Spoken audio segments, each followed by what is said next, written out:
2025 IPL শুরুর আগে রয়েছে পূর্ণাঙ্গ নিলাম। এই নিলামে কার কপাল খুলবে তা তো সময়ের অপেক্ষা। তবে এই নিলামের আগে অনেক খেলোয়াড়দেরকে দল থেকে বাদ দিতে পারে ফ্র্যাঞ্চাইজির কর্তৃপক্ষ। বাদ পড়তে পারেন দুই অধিনায়কও। 2025 সালের আইপিএল এর আগে হবে পূর্ণাঙ্গ নিলাম।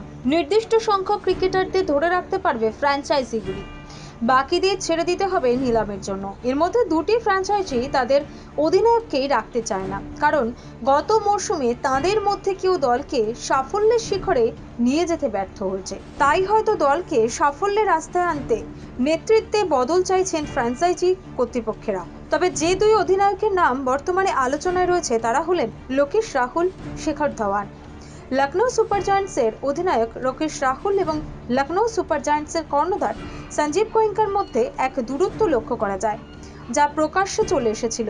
সৌজন্য বজায় রেখে প্রকাশ্যে মুখ খোলেননি রাহুলও, কিন্তু আদতে সমস্যা মেটেনি তাদের মধ্যে, বরং দূরত্ব আরও বৃদ্ধি পেয়েছে। সূত্রের খবর, নিলামের আগে রাহুলকে ছাড়পত্র দেবেন লখনৌ কর্তৃপক্ষ।